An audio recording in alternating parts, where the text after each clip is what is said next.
Halo teman-teman semua, apa kabar? Selamat berjumpa kembali.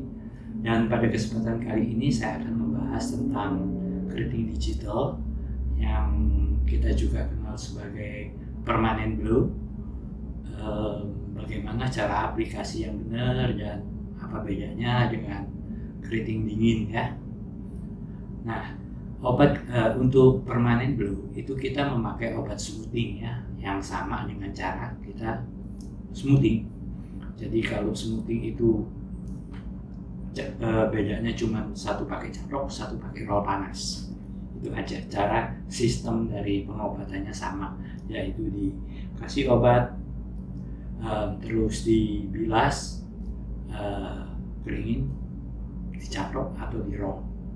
Nah, sedangkan kalau keriting dingin jelas waktu di roll itu baru dikasih obat sambil di roll, jadi waktu di roll itu ada obatnya. Beda dengan keriting digital, waktu di roll itu tidak ada obatnya. Sama dengan smoothing, waktu dicatrok juga nggak ada obatnya ya. Jadi di sini obat yang kita pakai antara smoothing dan keriting digital 100% sama. Dan sekarang kita berbicara perbandingan antara obat keriting dingin dan obat smoothing. Obat keriting dingin itu memiliki pH yang lebih rendah jauh, antara 9 sampai 10 pH-nya, dibandingkan dengan obat keriting digital, obat smoothing yang pH-nya jauh lebih tinggi, antara 10,5 sampai 12,5 ya. Jadi obat keriting digital atau obat smoothing itu jauh lebih keras daripada obat keriting dingin. Kita berbicara tentang obat keriting dingin. Obat keriting dingin kita bisa lihat di keterangan cara pemakaiannya bagaimana. Di situ akan tertulis cara aplikasi dan ingredientnya apa. Nah, cara aplikasi ini yang akan saya bahas adalah di setiap obat keriting dingin akan tertulis cara aplikasi waktu berdiaman 15 menit sampai 20 menit maksimum. Dan saya belum pernah lihat ada yang tulis maksimum 30 menit atau 25 menit. Saya belum pernah lihat ada obat keriting seperti itu. Jadi dalam 15 menit sampai 20 menit keritingan pasti jadi. Nah, mungkin banyak pertanyaan-pertanyaan. Enggak Pak, kadang-kadang kalau rambutnya resisten banget itu nggak bisa jadi. Sebenarnya ini sama sekali salah. Jadi kalau rambut di keriting tidak jadi, itu jelas masalahnya cuma satu kesalahannya. Kesalahan utama adalah obatnya tidak cukup. Rambut gulungannya terlalu tebal, obatnya kurang sehingga nggak masuk ke dalam. Jadi yang di bagian luar aja yang agak ngombak, yang bagian dalam belum jadi. Makanya dilihat obatnya cuma sedikit aja dan dianggap belum jadi. Memang belum jadi karena obatnya nggak cukup. Maka dari itu, kalau kita belajar teori tentang keriting, kita belajar buku ya, bukan belajar diomongin kanan kiri. Kita itu belajar buku, kita akan jelas ditunjukkan rambut yang lebih dari 20 cm kepanjangannya saat ngerol itu ujungnya harus dikasih obat keriting, terus dikasih gulung baru atasnya. Jadi semua kena obat. Nah, mungkin banyak yang gulung tanpa dikasih obat, padahal rambutnya cukup panjang, mungkin 30 cm, mungkin 40 cm, digulung aja, dikasih obat keriting.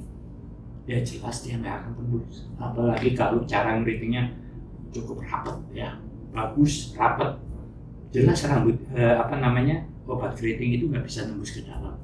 Dan ini biasanya pangkal utama kegagalan. Oke, sekarang kita bicara tentang obat smoothing. Seperti yang saya kasih tahu tadi, obat smoothing jauh lebih keras daripada obat keriting biasa. Sedangkan obat keriting biasa dari keterangan pabrik itu ditulis maksimum pendiaman itu 15 menit, 20 menit. Itu murni 15-20 menit. Artinya apa? kita 20 menit, kita nggak boleh lebih. Sekarang kita berbicara tentang cara teman-teman dan hairdresser pada umumnya smoothing. Sudah kasih masang obatnya ini lebih dari 10 menit, kadang-kadang didiamkan, kadang-kadang 15 menit, 25 menit, ada yang diamkan 1 jam, dia bilang belum jadi. Ini obat, bagaimana mungkin obat yang lebih keras didiamkan lebih lama daripada obat yang lebih ringan? Sedang ini bahannya sama, ini yang satu lebih keras saja. Kenapa bisa seperti ini?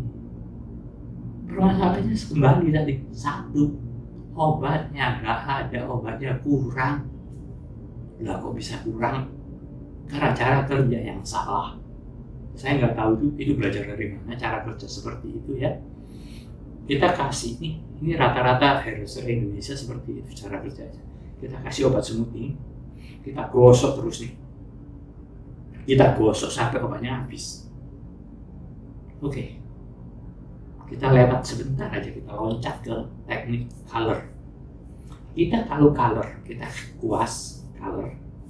Setelah itu kita gosok pelan-pelan, kita kuas lagi. Kita diamkan, kita taruh rambutnya. Kita nggak pernah gosok seperti smoothing sampai habis gitu, sampai tipis begitu, nggak pernah. Kita kasih begitu. Kenapa? Semua juga tahu alasannya, nanti belang Pak. Itu betul banget. Kalau digosok-gosok terus belang. Bagaimana, apa bedanya dengan obat smoothing? Obat smoothing sama-sama krem yang harus masuk ke dalam rambut. Kenapa yang satu nggak boleh digosok, dia harus dikuas sampai catnya itu tetap ada. Yang satu obat smoothing digosok sampai habis. Lah gimana mau kerja kalau obatnya nggak ada? Obatnya kurang. Makanya mereka bisa tunggu sampai 1 jam. Nah itu karena kurang kerjaan. Gosok aja terus. Di sini kalau berbicara tentang cara smoothing yang benar, pendiamannya berapa lama yang dibutuhkan? Seharusnya tidak lebih dari obat keriting. Obat keriting aja 15 menit. Ini bagaimana bisa didiamkan 1 jam, sedang ini obat ini lebih keras. Itu kesalahan utama. Jadi mohon teman-teman tahu ya, salahnya itu sebenarnya di mana kalau kita ngomong smoothing nggak jadi-jadi. Termasuk keriting digital. Ya, oke. Sekarang kita setelah kita kasih obat, pendiaman yang dilakukan itu butuh waktu berapa lama seharusnya?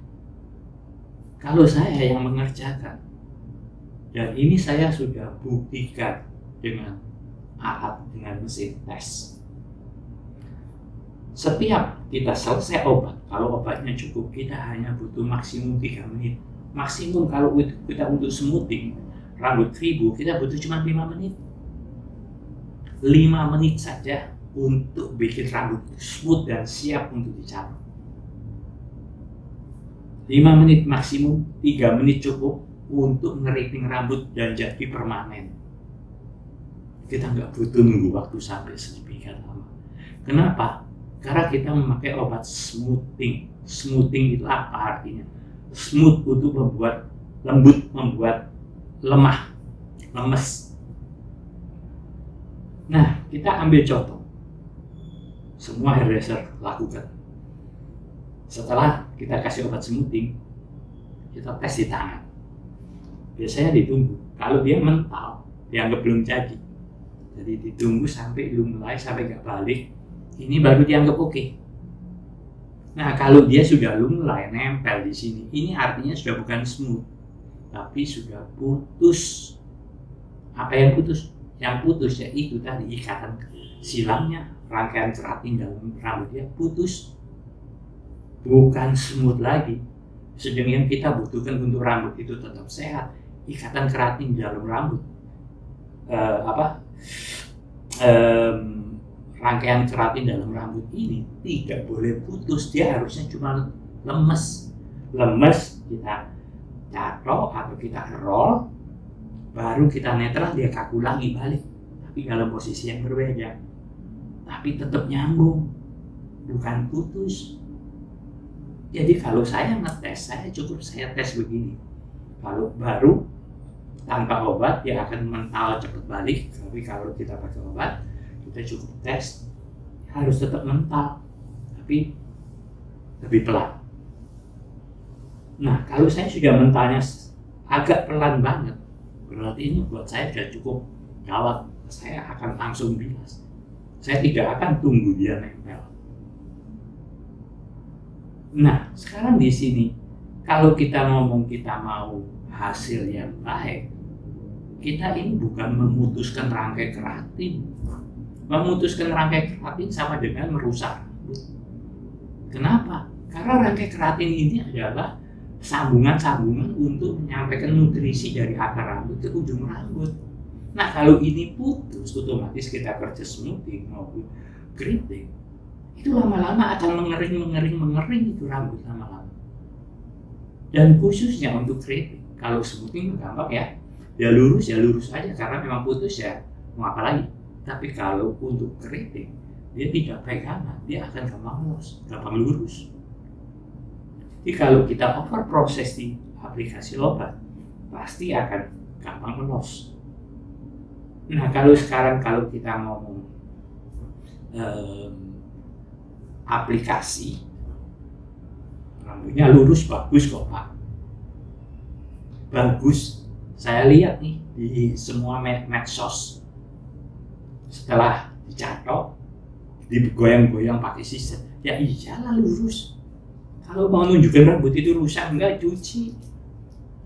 Nah, kalau udah dicuci, baru akan kelihatan rambut itu hasilnya bagus nggak tadi smoothingannya. Nah, kalau sekarang rambut itu rusak, dia setelah dicuci baru kelihatan tuh. Cuci jangan catok. Sebenarnya kalau kita ngomong ini ikatan keratin sudah putus, kita bilas obat, setelah obat kita bilas, itu juga sudah lurus. Nggak perlu catok panas-panas, catok lagi, ngapain? Cuman bikin mengkilat doang kan? Tapi sebenarnya rambut sudah lurus total, itu nggak mungkin bisa ngapa-ngapain lagi itu rambut. Sekarang yang kedua, kita berbicara tentang waktu dan temperatur yang kita butuhkan. Untuk catok itu kita butuh 160-180 derajat sudah cukup. Selama proses kita benar, 160 sampai 180 derajat cukup. Maksimum 200 lah. Nggak ada cerita 220 dibutuhkan untuk smoothing. Itu ngawur. 220 ke atas itu untuk keratin, bukan untuk smoothing. Wah, rambutnya bandel Pak. Bukan rambutnya bandel. Tangan stylistnya yang jelek. Nggak bisa lihat ini sudah jadi apa belum. Kalau smoothingnya benar, proses aplikasinya benar, nggak ada cerita rambut bandel. Sama seperti beberapa teman-teman yang pernah ngomong sama saya, kalau rambut orang Indonesia itu nggak bisa kalau nggak di-keriting digital dengan panas 160 derajat, 180 derajat. Bandel soalnya rambut orang Indonesia. Ini benar-benar omongan-omongan konyol. Ini ngawur. Nggak ada yang namanya rambut bandel kalau sudah di-smoothing. Semuanya tergantung dari aplikasi. Bandel kalau nggak ada obat, nggak di-smoothing. Tadi sudah di-smoothing kok. Sekarang tinggal dirokok. Nggak ada ceritanya bandel. Semua kembali ke cara kita menentukan panas. Dan panas yang dibutuhkan untuk keriting digital tidak boleh lebih dari 120 derajat. Waktu yang dibutuhkan kerja proses pemanasan 120 derajat tidak boleh lebih dari 45 menit. Kenapa seperti ini? Karena banyak dari teman-teman hairdresser yang ambasador dari perusahaan mana-mana bilang kalau waktu ditambahin, panas ditambahin, keritingan lebih awet. Itu konyol. Itu omong kosong. keritingan lebih awet tergantung besarnya roll. Keritingan lebih awet tergantung kesehatan rambut. Nggak ada urusannya sama perpanjangan waktu, sama panas, nggak ada. Sekarang kita berbicara tentang besarnya roll yang kita butuhkan untuk keriting. Seberapa besar kita harus pakai roll? Perlu kita ketahui roll. Kalau kita pakai misalnya nomor 20 atau 22 lah ya, segini nih kira-kira bagian dalam nih. Begitu dia selesai dibilas, selesai di kondisioner, dia akan melingkarnya 2 sampai 2,5 kali lipat dari rollnya. Jadi dia mungkin akan jadi segini bagian luar. Roll sebenarnya yang terjadi. Kalau kita pakai roll yang 22 atau 20 ya. Jadi jangan mikir pakai roll 20 ya hasilnya ya segitu. Roll 22 ya hasilnya segitu. Nah, setelah dibilas dia akan naik 2 sampai 2,5 kali lipat besaran. Jadi kalau kita ketemu rambut yang cuma segini, terus lingkarannya segini, ya otomatis itu pasti cepat los. Kalau kita bicara tentang rambut cepat los dan tidak los, kalau kita bicara roll keriting, roll lebih kecil jelas lebih awet. Bukan roll besar dengan waktu yang ditambahin jadi lebih awet. Itu konyol. Mau bukti coba aja. Buktikan sendiri pakai roll gede, yang satu pakai roll kecil, awet-awetan. Kenapa yang roll kecil lebih awet? Karena dia lebih rapat. Dia lebih rapat ikatan dan ikatan silangnya. Jadinya pasti lebih awet. Bukti ekstrim deh, keriting kribo sama keriting roll gede, awet mana? Jelas awet kribo. Kribo mungkin bisa sampai 7-8 bulan itu tetap aja. Nah di sini kita harus tahu pemakaian ukuran roll. Jadi jangan pikir wah lagi tren roll gede, rambut segini pun dikasih roll gede, rambut yang sepinggang pun roll gede, roll yang sama. Ya jelas yang sepinggang lebih awet karena dia ada beberapa gulungan. Nah yang rambut yang segini dikasih roll gede, 1,5 kali gulung atau 2 kali gulung paling banter sudah habis, sudah mentok. Makanya kita sendiri mestinya keriting itu kita tahu ya, selain kita itu pakai ilmu coba-coba, kita juga seharusnya memikirkan, melihat detail demi detail. Kalau pakai roll segini akan jadi seberapa, kalau dicuci, kalau pakai temperatur ini akan jadi kenapa, ditambahin waktu akan seperti apa. Ini yang perlu kita perhatikan. Bukannya diomongin si A ikut, diomongin si B ikut karena dia salon terkenal. Loh, salonnya terkenal gunting, belajarnya keriting sama dia. Salon terkenal keriting belajar gunting sama dia. Ya jelas lah hasilnya ngaco. Ini banyak yang terjadi di Indonesia seperti itu. Belajar ke si A yang jago color, belajarnya apa? Belajar gunting. Padahal dia spesialisnya color. Belajar si B yang jagonya gunting, belajar apa? Dia belajar color. Ini yang namanya salah total. Jadi buat teman-teman semua ya, supaya mengerti ya, ini cara kerja keriting digital itu yang benar, seharusnya seperti apa.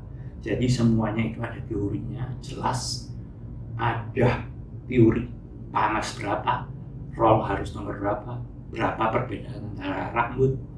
Nah sekarang kita bicara tentang istilah-istilah yang dipakai menebeng, istilah permanen blow, keriting dingin. Banyak sekali sekarang keriting pakai obat cair, dikasih mesin pemanas atau pakai roll digital, dipanasin pakai roll digital. Ini diomong permanen blow juga sama hasilnya katanya. yang melihat seperti itu ngomongnya sama, berarti orang ini nggak ngerti rambut. Kenapa? Karena obat keriting dingin hasilnya tetap dingin, tetap keriting dingin. Bedanya apa sama keriting digital? Hot perm sama cool perm. Apa bedanya? Bedanya kalau keriting dingin waktu basah dia akan kelihatan keriting sekali. Begitu kering akan buyar. Berbeda dengan keriting digital, waktu dia basah dia akan kelihatan agak loss. Begitu makin kering dia akan makin meringkal. Nah, ini perbedaannya. Jadi kalau kita ngomong, kita ngelihat rambut orang ada ya keritingannya buyar terus dia ngomong ngakunya itu keriting digital, itu jelas ngawur. Jadi keriting dingin dengan cara diobatin dan dipanasin, mau dipanasin pakai mesin apapun, tetap hasilnya seperti keriting dingin. Kalau dia over, malah tambah rusak. Semakin rusak, semakin buyar tuh rambut. Jadi teman-teman, saya harap mengerti ya apa yang saya jelaskan kali ini. Karena saya belakangan ini banyak sekali yang 1 tahun yang lalu waktu mereka belajar ke saya nggak ada masalah. Sekarang mereka belajar di ABCD banyak mengalami loss, nanya kenapa kok bisa loss.